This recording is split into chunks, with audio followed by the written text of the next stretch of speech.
मंगलम भगवान वीरो मंगलम गौतमो गणी मंगलम कुंद कुंदार्यो जैन धर्मोस्तु मंगलम सर्वमंगलमांगल्यम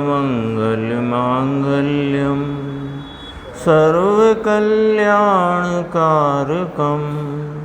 प्रधानं सर्वधर्माणां जैनं जयतु शासनम्।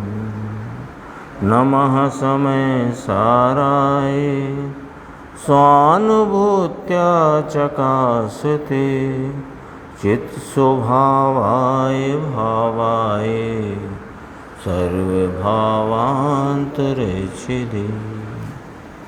समय सारजी परमागम के स्यादवाद अधिकार में 13वें भंग रूप से जो 260 नंबर का कलश है, उसकी कलश टीका के आधार से पूज्य गुरुदेव श्री का स्पष्टीकरण और उस पर अपनी स्वाध्याय चल रही है। तो कलशामृत भाग 8 का पेज नंबर 360 तो आगे का पैराग्राफ है। प्रादुर्भाव विराम मुद्रित बहज ज्ञानांश नानात्मना निर्ज्ञानात्। देखो, एक शब्द है ये, इतना उसका अर्थ करते हैं। प्रादुर्भाव यानी उत्पाद कि आत्मा में एक समय की अवस्था का उत्पाद अनंत गुण की हो। एक समय की उत्पन्न उत्पाद रूप व्यक्त प्रकट अवस्था, उसमें अनंत गुणों की प्रकटता व्यक्तता है। फिर कहा विराम, विराम यानी कि व्यय विनाश। तो कहा प्रादुर्भाव और विराम यानी उत्पाद विनाश से एक समय में अनंत गुण की एक समय की पर्याय, उसमें प्रादुर्भाव यानी उत्पन्न होना प्रकट होना और विराम प्राप्त होना यानी पूर्व की अवस्था का विराम यानी विनाश होना एक ही समय में, एक ही समय है। पूर्व की अवस्था का विनष्ट होना और नवीन अवस्था का उत्पन्न होना एक ही समय है और उस ही समय में अपना नित्य स्वरूप वहाँ पर विद्यमान है। वस्तु की व्यवस्था है ना, ये सत्ता का स्वरूप है। एक ही समय में, समझ में आया? समझाते हैं थोड़ा, अपने विचार चलते हैं ना, तो विचार भी ज्ञान की अवस्थाएं हैं। तो कहा पूर्व के विचार का विनाश और नए विचार की उत्पत्ति और वस्तु ध्रुव तो कायम है। तो ऐसे उत्पाद और व्यय की मुद्रित है, ये इसकी मुद्रा है, ये इसकी छाप है, इसका लक्षण है ना। एक एक समय की पर्याय रूप प्रवाह है, यानी वस्तु जो प्रवाह में वर्त रही है उसका प्रति समय का प्रवाह में उत्पाद व्यय उत्पाद व्यय उत्पाद व्यय, ऐसा उसका लक्षण है, मुद्रा है ना। इसकी ये मुद्रा है।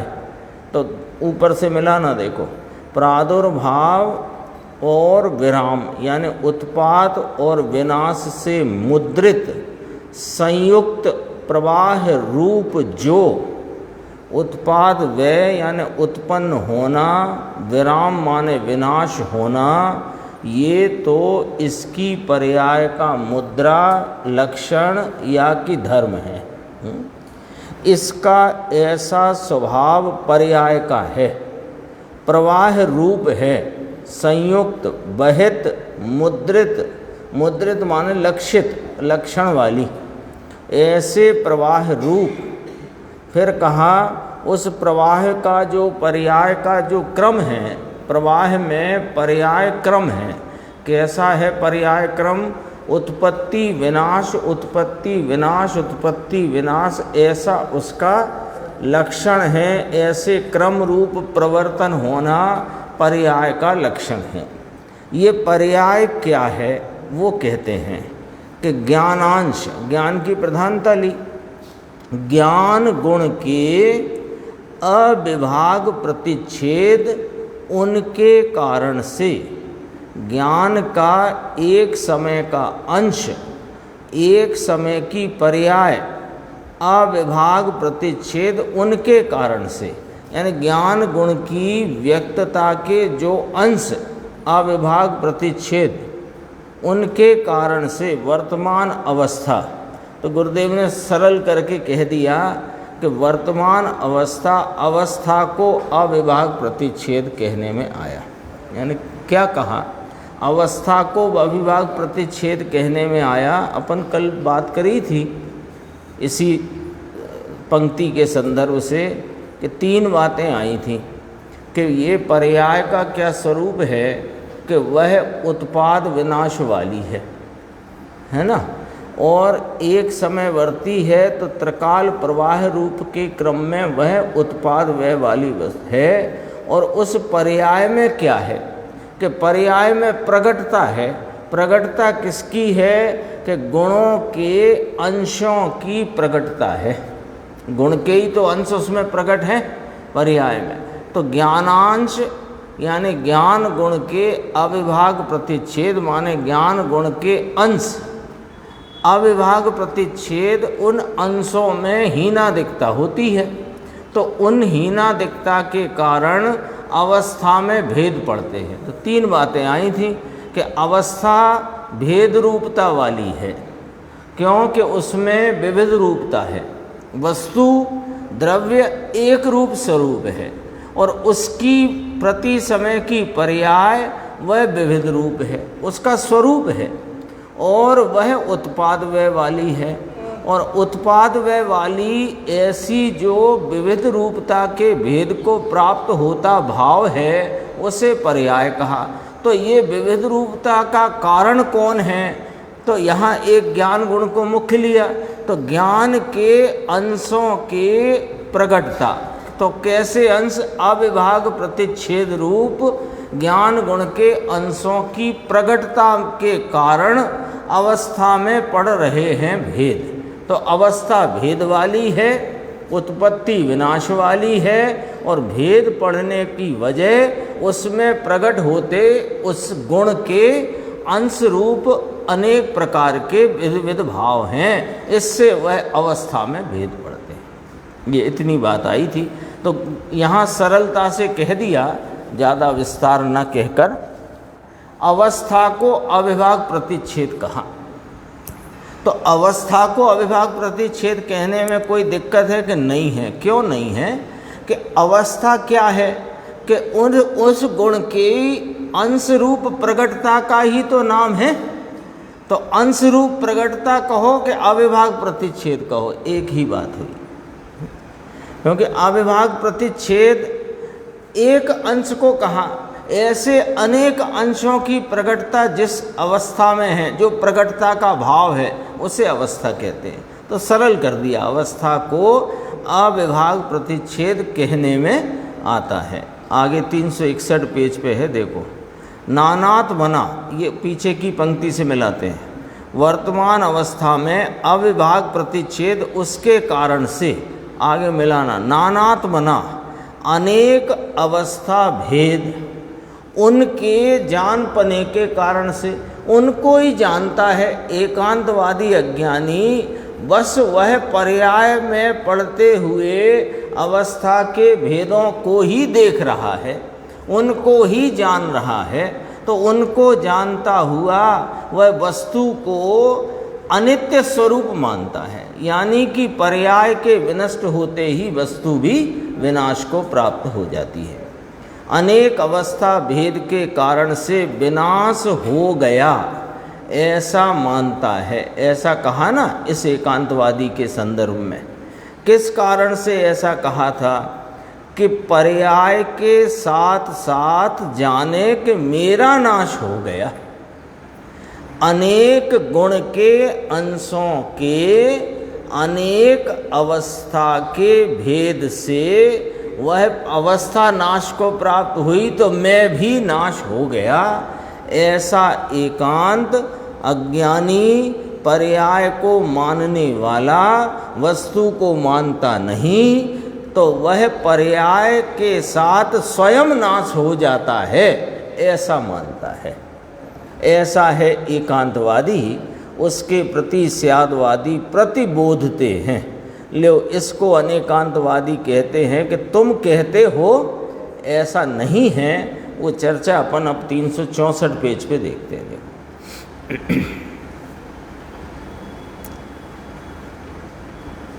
ऊपर की करीब 8-9 पंक्ति छोड़कर है। अनेकांतवादी वस्तु को साधने में समर्थ है। क्यों? तो कहा कैसा है स्यादवादी?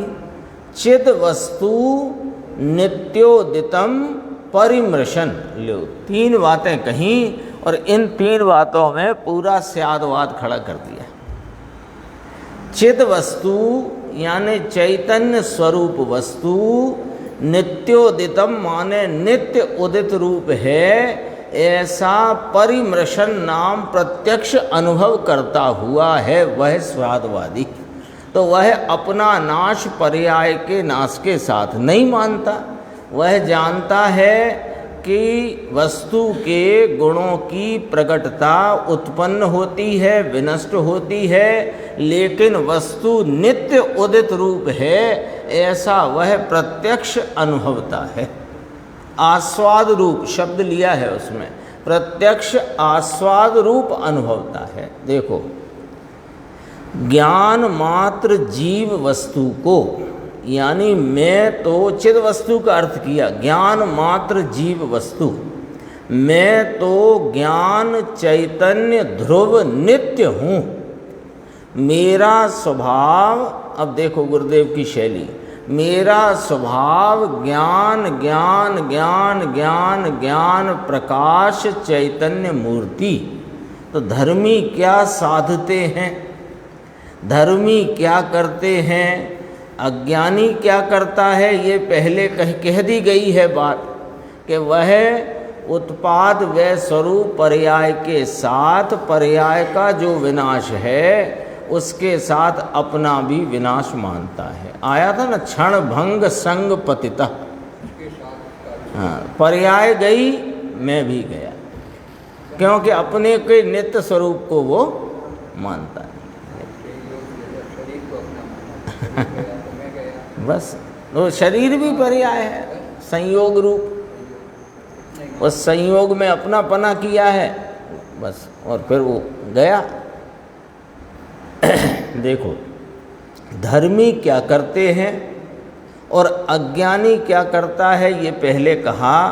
अब धर्मी क्या करते हैं, वे कैसे इस चिद वस्तु नाम ज्ञान मात्र जीव वस्तु को साधने में समर्थ हैं, ये वाली बात कहते हैं। देखो कि मैं चिद वस्तु नित्योदितम, मैं चिद वस्तु यानी ज्ञान मात्र भगवान आत्मा, नित्योदितम नित्य उदितम सर्वकाल शाश्वत है। देखो, वस्तु सतरूप ज्ञान मूर्ति प्रभु त्रिकाल शाश्वत है, त्रिकाल ध्रुव है, त्रिकाल नित्य है। ऐसे का ऐसा ध्रुव भगवान सनातन सत्य ध्रुव रूप से विराजता है। कितनी बात कही देखो।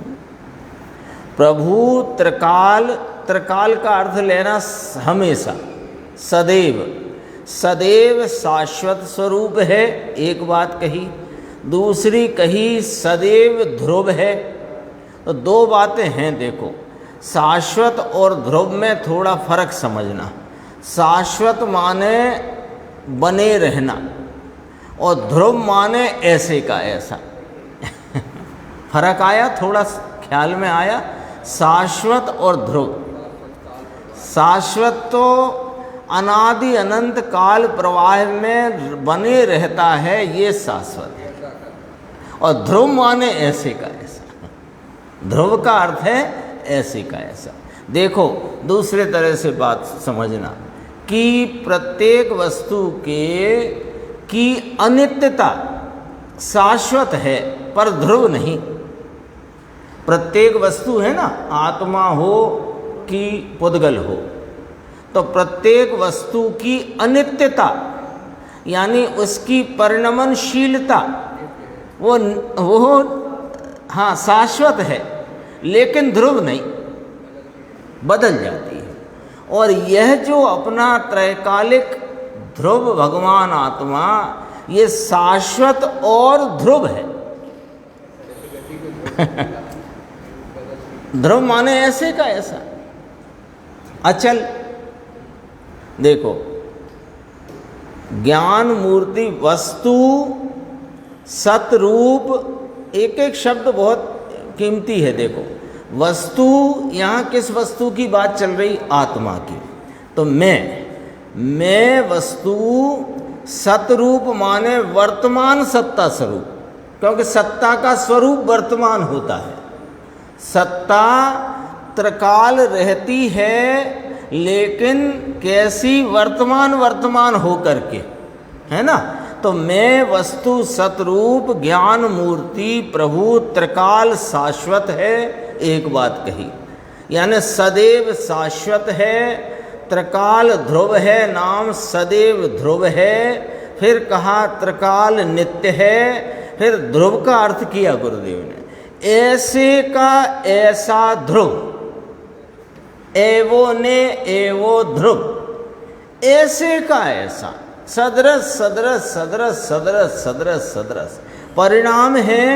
वह भी अनादि अनंत परिणाम परिणमित होता रहता है, एक एक समय करके। समझना जरा, परिणाम भी एक एक समय करके त्रिकाल प्रवाह रूप है, और वस्तु भी एक एक समय करके त्रिकाल प्रवाह रूप है।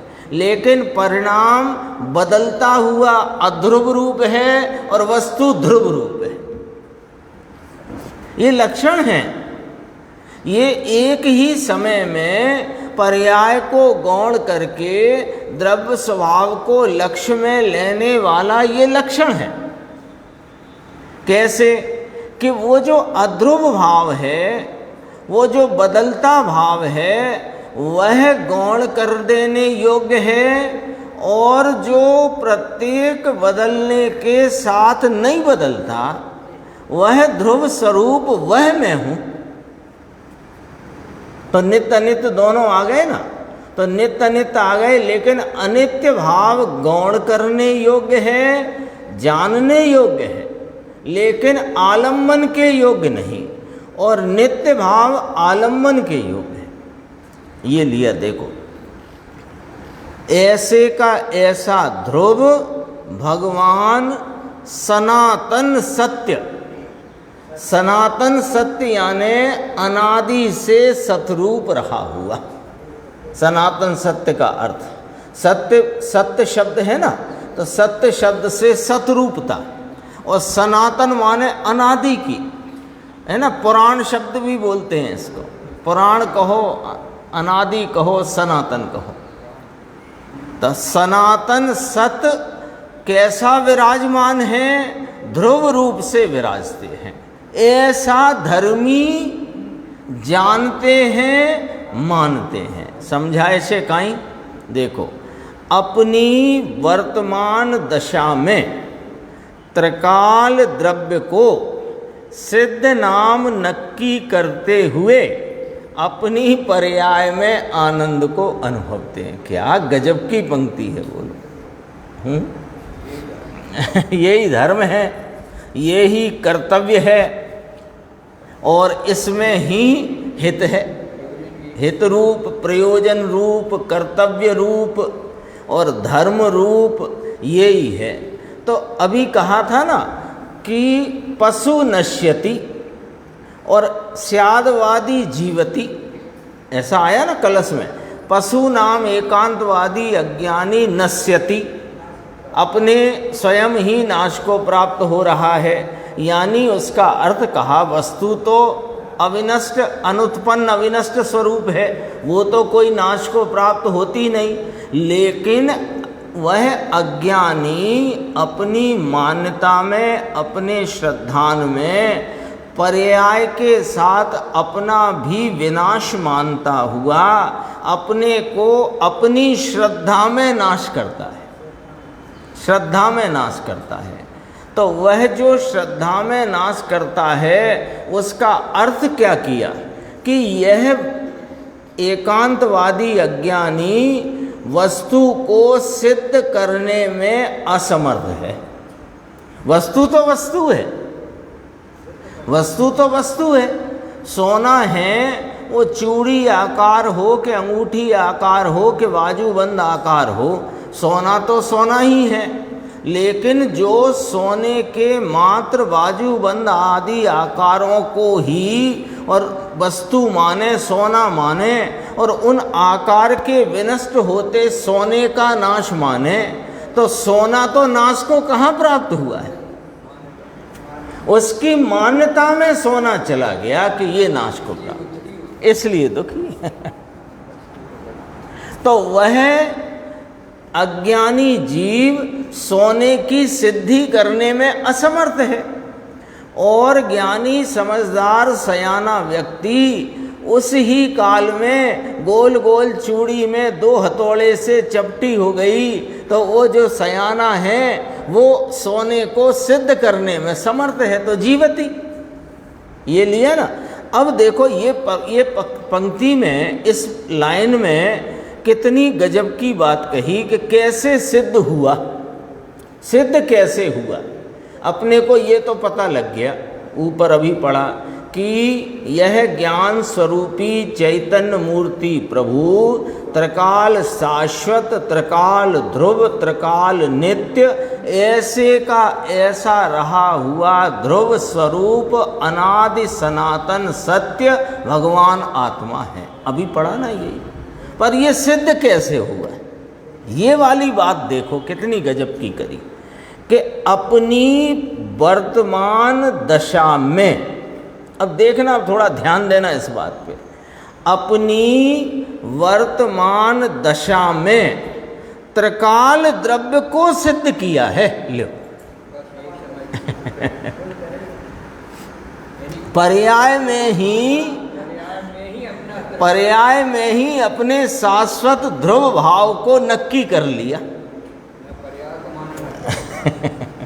कितनी गजब बात करी। अपनी वर्तमान दशा में त्रिकाल द्रव्य को सिद्ध नाम नक्की करता हुआ अपनी पर्याय में आनंद को अनुभवता है। ये स्यादवादी है। वर्तमान पर्याय में सिद्ध कर लिया।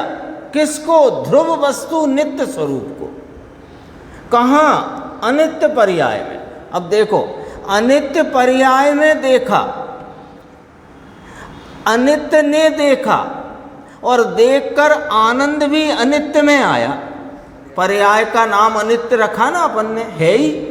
पर्याय नाम अनित्य भाव, और द्रव्य माने नित्य भाव।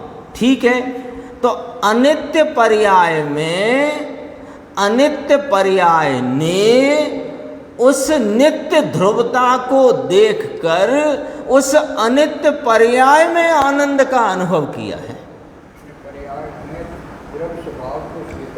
हाँ, पर्याय में देखा भैया, समझना बात को, है ना। कई जब बात चलती है, उपदेश चलता है, ज्ञानी लोग भी जब इस ज्ञायक भाव की महिमा करते हैं तो ध्रुव अपरिणामी एक रूप रहा हुआ, तो कहते हैं ये तो पर्याय में आता नहीं और पर्याय इसमें जाती नहीं। गुरुदेव श्री फरमाते हैं, है ना।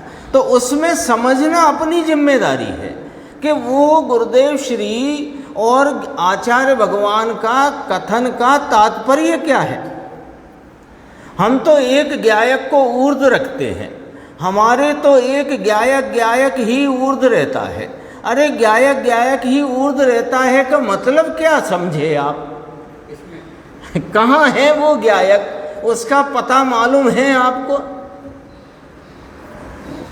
मैं तो एक रूप, कूटस्थ स्वरूप, नहीं बदलने वाला ध्रुव स्वरूप, ऐसे का ऐसा, त्रिकाल शाश्वत, इसी में पढ़ा भी, ऐसी वस्तु हूँ और मैं पर्याय में आता नहीं, पर्याय मुझ में आती नहीं, ये बात तो तुम्हें पर्याय भाव से द्रव्य भाव की भिन्नता का बोध कराने कही थी।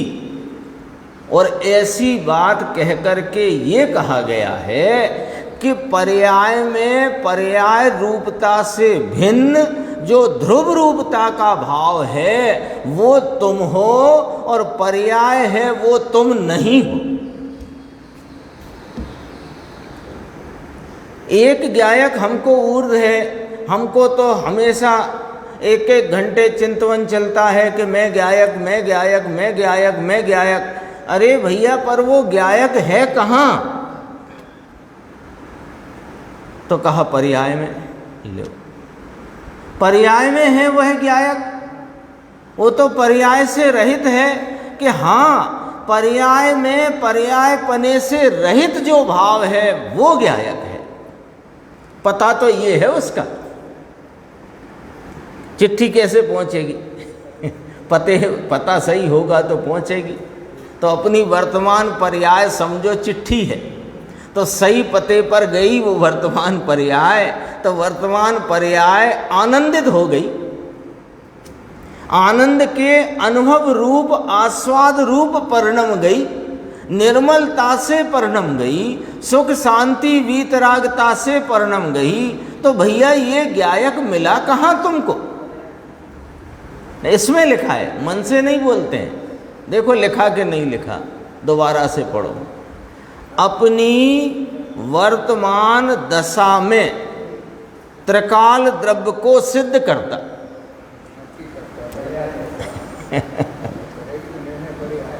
पर्याय ने निर्णय किया, पर कहाँ देखकर किया कि पर्याय में पर्याय को नहीं देखकर पर्याय पने से रहित, पर्यायपना क्या है कि अध्रुव भाव है, और द्रव्यपना क्या है कि ध्रुव भाव है।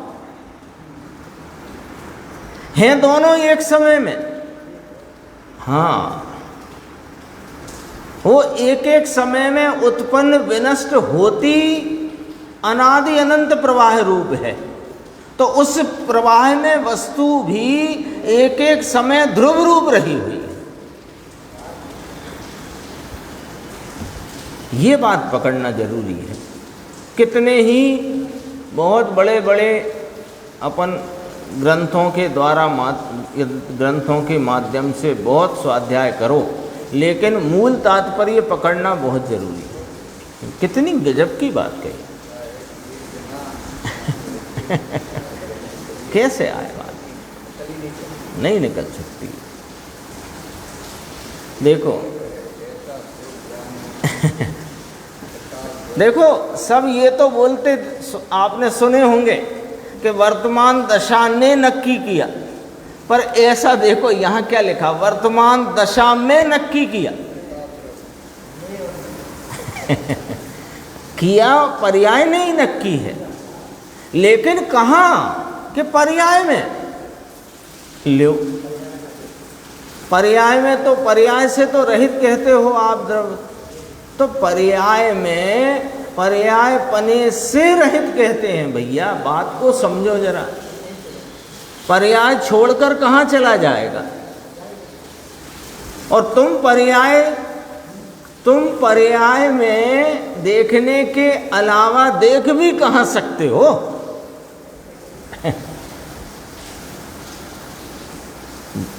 वो पर्याय में क्या बात गजब की है, बार बार विचार में लेने की है। देखो, अपनी वर्तमान दशा में त्रिकाल द्रव्य को सिद्ध नाम नक्की करते अपनी पर्याय में आनंद को अनुभवते हैं। ज्ञानी, धर्मी, धर्मात्मा, अनेकांतविद, स्यादवादी। समझ में आया? और अज्ञानी क्या करता था? प्रश्नवाचक।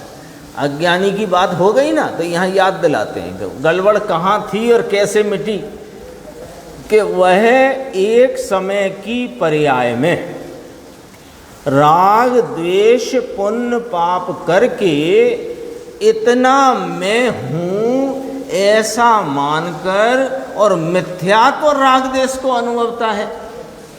और ये एक समय की पर्याय में ध्रुव भाव को नक्की करके सिद्ध करके आनंद को अनुभवता है। न पर्याय कहीं गई न द्रव्य कहीं गया और दोनों ने अनुभव तो पर्याय में पर्याय का ही किया है पर्याय में पर्याय का ही अनुभव किया है, लेकिन एक ने पर्याय को ही वस्तु मान लेने से राग देश की वर्तती अवस्था है उसको ही मैं हूँ ऐसा मानकर उत्पन्न विनष्ट होते भाव के साथ स्वयं को पतितः माने नष्ट हुआ मानता। तो क्या अनादि से नष्ट हो गया कि नहीं? नहीं, नष्ट तो हुआ नहीं, पर अज्ञान दुख हैरानी और मिथ्यात्व का अनुभव करता है। और ज्ञानी वर्तमान दशा में ध्रुव स्वरूप त्रिकाल द्रव्य को सिद्ध करके नाम नक्की करके अपनी पर्याय में आनंद आदि पर्याय को अनुभवता है। समझने की बात है। तो ये तो मिथ्यात्व राग देश को अनुभवता वस्तु के स्वरूप को साध नहीं सकता। समझ में आया? दृष्टि वहाँ एक समय की दशा के ऊपर है, बस दशा वही है और दृष्टि भी दशा रूप है, पर वो दृष्टि दशा के ऊपर है तो अज्ञान और दुख का वेदन है, और दृष्टि ध्रुव स्वभाव के ऊपर है तो आनंद का वेदन है। लिया ना? देखो,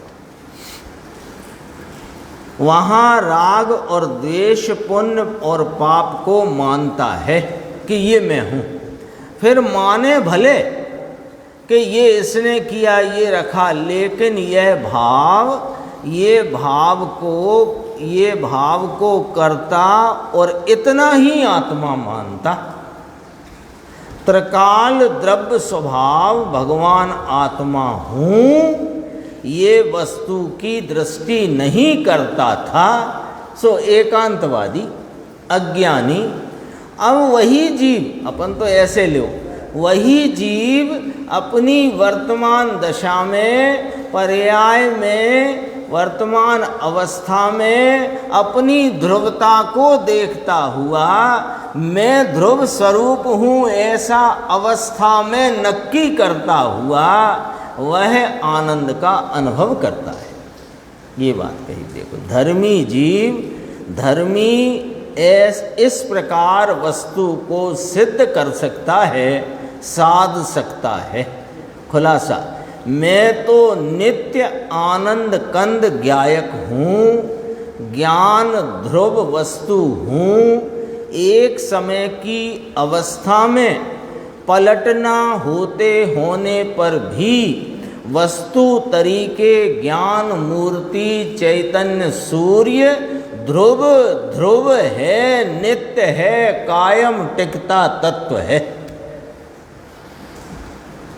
ऐसा सर्वकाल शाश्वत, ऐसी परिमृशन का किया अर्थ कि त्रिकाल ध्रुव हूँ ऐसा वर्तमान पर्याय में त्रिकाल ध्रुव हूँ उसको अनुभवता है।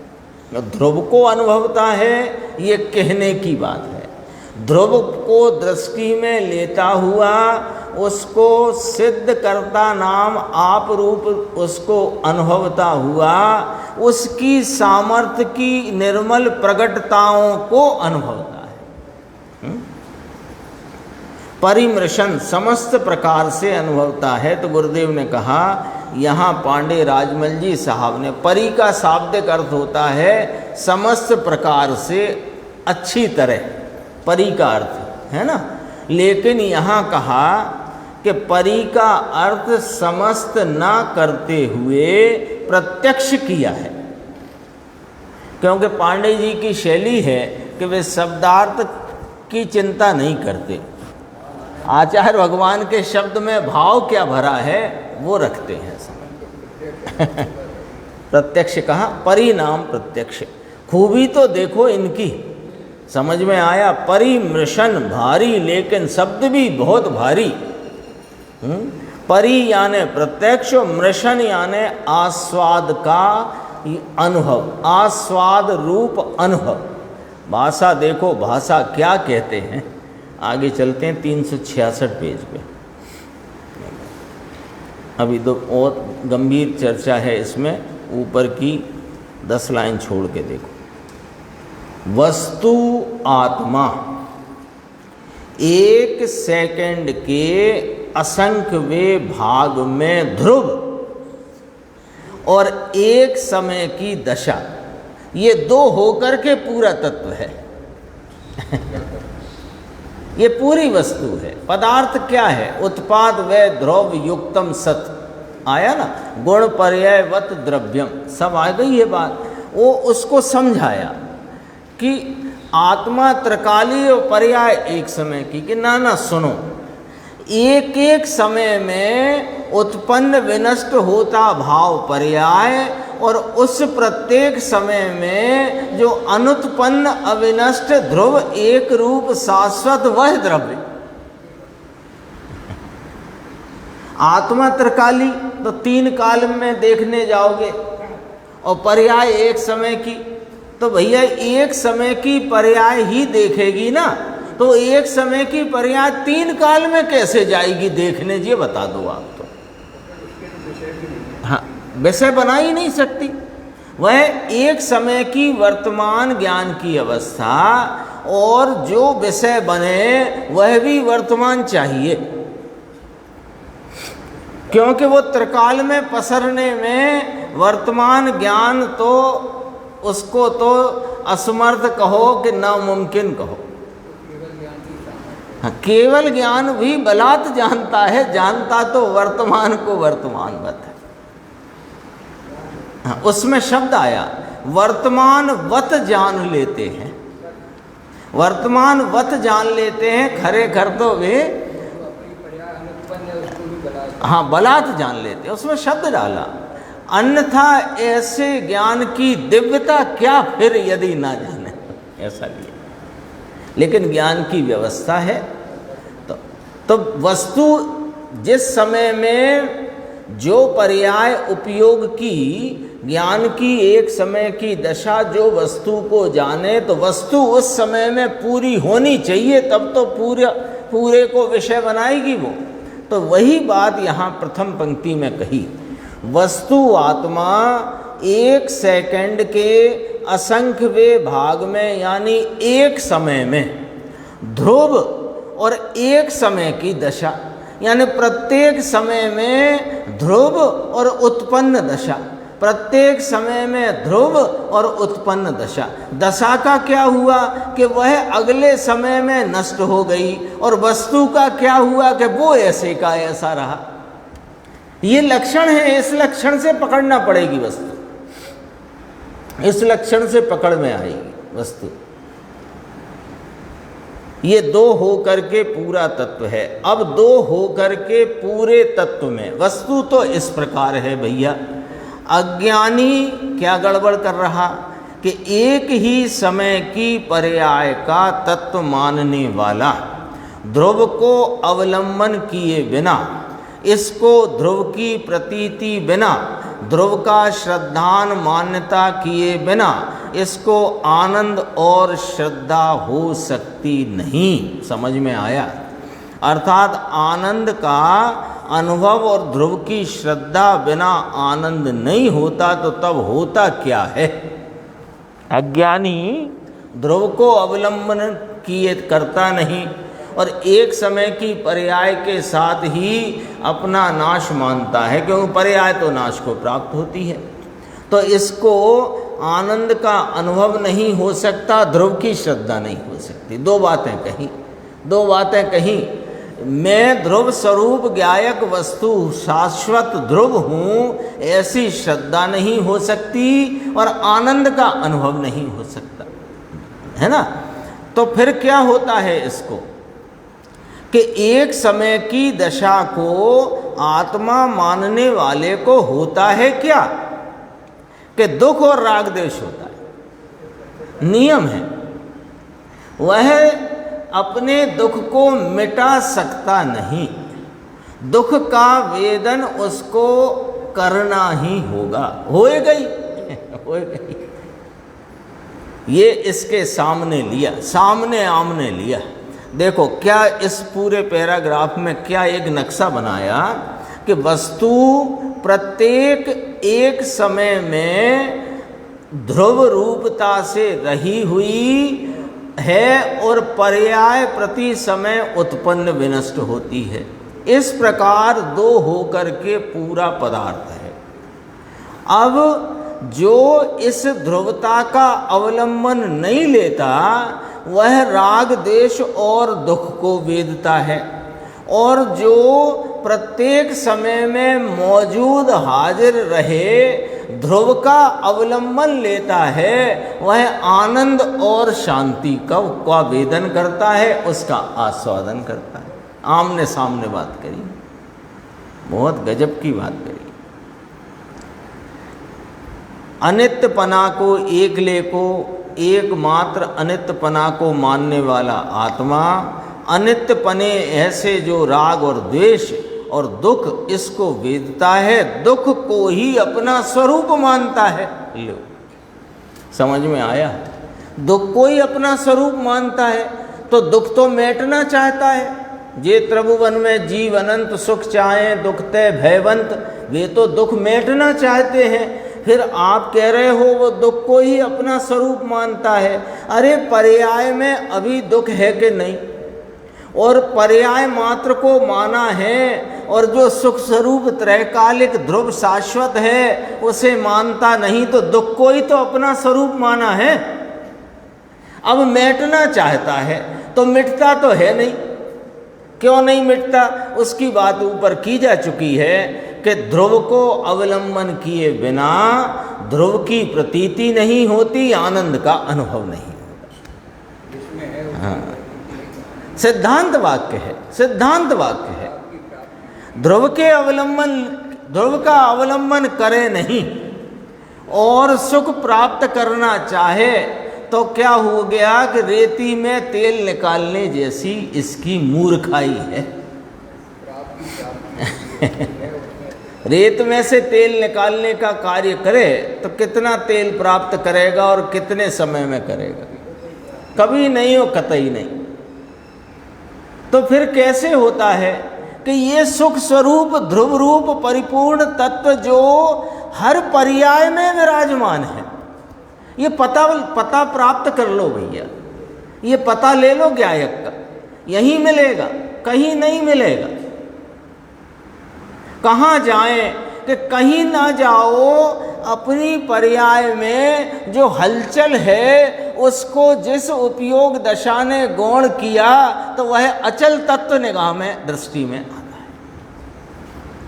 इसलिए गुरुदेव कई जगह कहते हैं पर्याय के समीप। समीप का अर्थ ये है कि पर्याय पने में नहीं, पर्याय में पर्याय पने से रहित जो एक रूपता सदृशता ध्रुव रूपता है वही तुम हो। बहुत गजब की बात है। देखो अनित्य पने को ये एक समय की दशा, अगला पैराग्राफ है, ये हो गया ना, दुख को वेदे और दुख को ही अपना स्वरूप मानता है। एक समय की दशा इतना में ऐसा मानने वाला ध्रुव को नहीं मानने वाला, ध्रुव का पूर्ण ज्ञान और आनंद स्वरूप है, इसको नहीं स्वीकार करने वाला ध्रुव के पूर्ण ज्ञान और आनंद का अनादर करता। ले अनादर कैसे हो गया कि तुम परिपूर्ण हो, तुम परिपूर्ण रूप हो, ध्रुव स्वरूप हो, एक रूप हो, सदृश रूप हो, इसको नहीं मानकर एक समय की विसदृशता उत्पन्न विनष्ट होने वाली अध्रुव अवस्था उसको तुमने अपना स्वरूप माना, तो ये ध्रुव रूप सदरस एक रूप रहा हुआ त्रैकालिक शाश्वत टंकोत्कीर्ण भगवान आत्मा का अनादर हो गया। बोलो, तो हम तो नहीं करें अनादर, तो तुमने नहीं किया अनादर। पर्याय के आदर में वो इस ध्रुवता का, ध्रुव स्वरूप का अनादर हो गया है।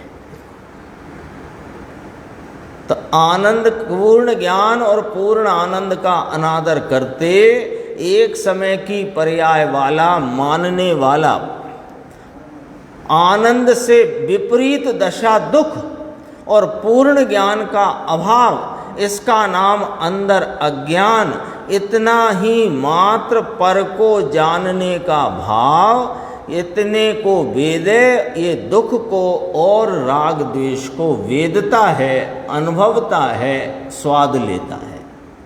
समझ में आया? 368 पेज देखिए, 368 में बीच में है, देखो, स्वयं अनुभवता हुआ। ये पर्याय हुई। ये पर्याय हुई ऐसी वस्तु को ज्ञानी उसके ऊपर दृष्टि पड़ते ये स्वयं उस चीज को पर्याय में अनुभवता है। समझ में आया? यहाँ तो जीव वस्तु को अनुभवता है ऐसा कहा, ये चर्चा अपन ने कर ली। यहाँ गुरुदेव श्री भी वही बात फरमाते हैं। क्या फरमाते हैं? क्या कहा कि इसने अपने ध्रुव ज्ञायक का अनुभव किया, यानी जीव वस्तु को अनुभव किया। किसमें? अपनी वर्तमान पर्याय में जीव वस्तु का अनुभव किया, ऐसा कहा। लेकिन इसका अर्थ यह है कि ऐसी ध्रुव वस्तु है, इसको अनुभवते हैं, यानी कि पर्याय का अनुभव एकला ये रही वस्तु ऐसा अनुभवते हैं। क्या गजब की बात है!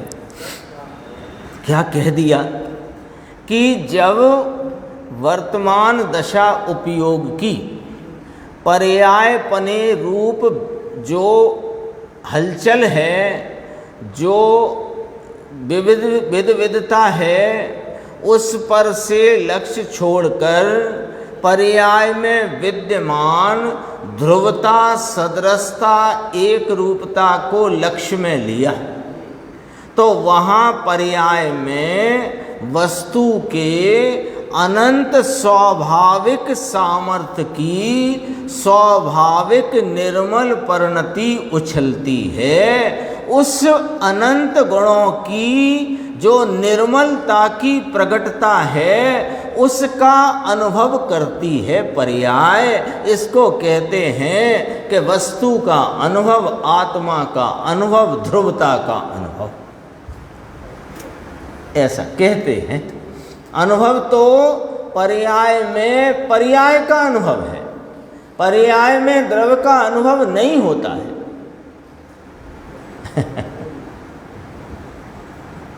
क्या गजब की बात है! देखो, पर्याय का अनुभव एकला और ये रही वस्तु, तो यहाँ ही वह श्रद्धा जन्म लेती है। कौन सी श्रद्धा? जिसे सम्यक दर्शन कहते हैं।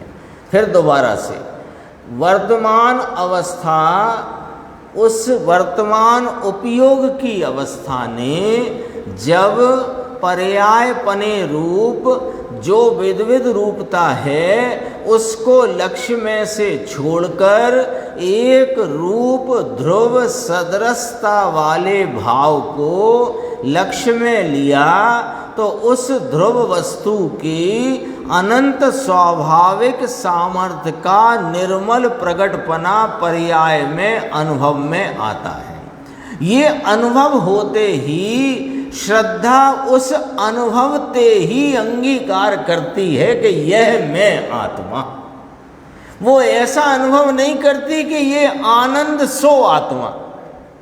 वो आनंद के अनुभव को अनुभवती हुई पर्याय में जो आनंद का आस्वादन है, उस आस्वादन पर से श्रद्धा यह स्वीकार कर लेती है कि मैं ध्रुव स्वरूप अपरिणामी एक रूप परम पारणामिक भाव तत्व। ये सब कैसे हुआ? ये सब कैसे हुआ कि देखो, पहले विकल्पात्मक निर्णय में सब कुछ हुआ। पहले ज्ञान की विकल्पात्मक दशा में पर्याय का स्वरूप, द्रव्य का स्वरूप, विसदृशता क्या है, सदृशता क्या है, उत्पाद व किसका भाव है, ध्रुवता किसका भाव है, ये सब जब निर्णय किया और उस निर्णय में जो बदलते भाव हैं वह मेरा पूर्ण स्वरूप नहीं हो सकता, और जो उस ही पर्याय में, प्रत्येक पर्याय में जो ध्रुवता, परिपूर्णता और एक रूपता से रहा भाव है वह मैं हूँ, ऐसा निर्णय में लेकर पर्याय को गौण किया जिस उपयोग की पर्याय ने, उसको वह त्रैकालिक ध्रुव स्वरूप सदृश भाव लक्ष्य में आए बिना नहीं रहता। क्यों ना आएगा बताओ फिर? उपयोग क्या खाली जाएगा? उपयोग परिणमित हुआ है ना, जानने रूप परिणमित है ना, तो जानेगा तो है ही। अब पर्याय को गौण किया है तो वह ध्रुवता है, वह लक्ष्य में आए बिना रहेगी नहीं। लेकिन ये सब निर्णय पहले विकल्पात्मक दशा में परिपूर्ण रीति से यथार्थ होना चाहिए। निर्णय में कचास है तो उपयोग वहाँ जाकर लक्ष्य को भेद सकता नहीं है। ये तो अपना कर्तव्य क्या रहा कि निर्णय का कर्तव्य है। और निर्णय के अभी गड़बड़ी क्या होती है, अपन सबकी होती है, क्योंकि अपन अभ्यास कर रहे हैं और काफ़ी समय से कर रहे हैं, तो अपन से एक गड़बड़ हो रही है। वो गड़बड़ अपने को मेट लेना है, मतलब उसको दूर करना है। क्या गड़बड़ हो रही है कि हम यह शास्त्रों के, गुरुदेव श्री के स्पष्टीकरण के अभ्यास के द्वारा आत्मा का, अनात्मा का, द्रव्य का, पर्याय का बराबर स्वरूप सुन रहे हैं, समझ रहे हैं, विचार कर रहे हैं, और इसके द्वारा अपन निर्णय का उद्यम भी कर रहे हैं। लेकिन जो अंदर में एक गड़बड़ी चल रही है वो हमें हमारे उद्देश्य से या हमारे लक्ष्य से भटका देती है। वह कौन सी गड़बड़ी है कि उसका नाम है हड़बड़ी। गड़बड़ी का नाम है हड़बड़ी। हड़बड़ी क्या कि उतावली। हमें यह अभ्यास करते हुए निर्णय की जो स्पष्टता हो रही है उसमें ही आगे बढ़ना है, और अपना जो आत्म तत्व, अनात्म तत्व का द्रव्य पर्याय स्वरूप का यथार्थ निर्णय करना है। हम उसमें उद्यमवंत तो हैं जिनवाणी के अभ्यास द्वारा, लेकिन हमें जो बीच में एक हड़बड़ी परेशान करती है कि वह अब हमें अनुभव क्यों नहीं हो रहा, अब हमें अनुभव क्यों नहीं होता, हमें अनुभव होने में क्या विलंब हो रहा है, क्यों विलंब हो रहा है? तो तुम्हें अनुभव की जरूरत कहाँ है? अनुभव चाहिए ये तो तुम्हारी फिर वही पर्याय दृष्टि हुई कि ना हुई। तुम्हें तो अनुभव चाहिए ये वाली बात को भी छोड़ दो। ये निर्णय में लेने की बात है कि इस ज्ञायक तत्व के अनुभव बिना मोक्ष मार्ग का प्रारंभ नहीं होता, ये जान लो।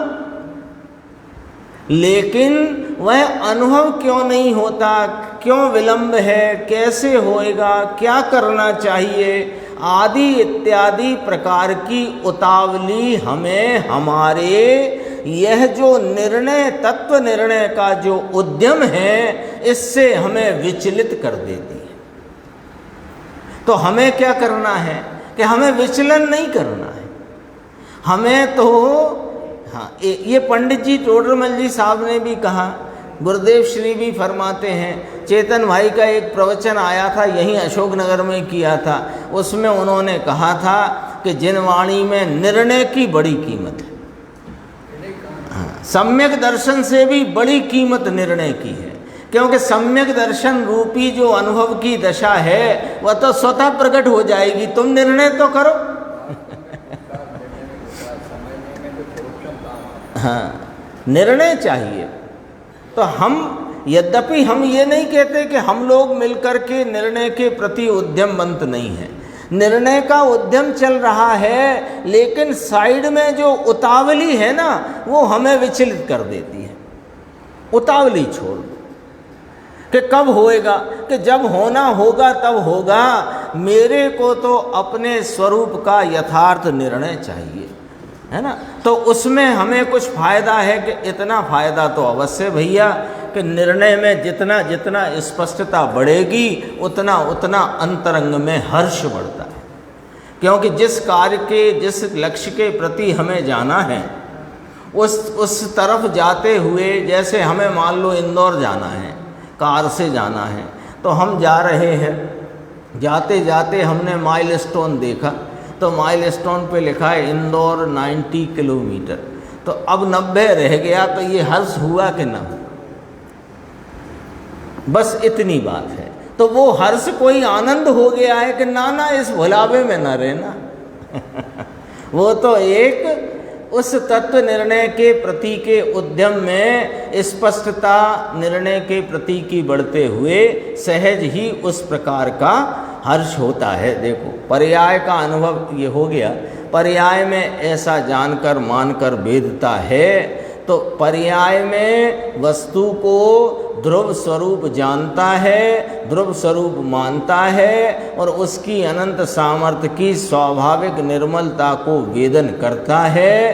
तो वो कहने में आता है कि जीव वस्तु का अनुभव किया, ऐसा कहने में आता है। समझ में आया? ये अपनी चर्चा 260 की पूर्ण हो गई, और 261 की चर्चा अपन आगे की स्वाध्याय में करें।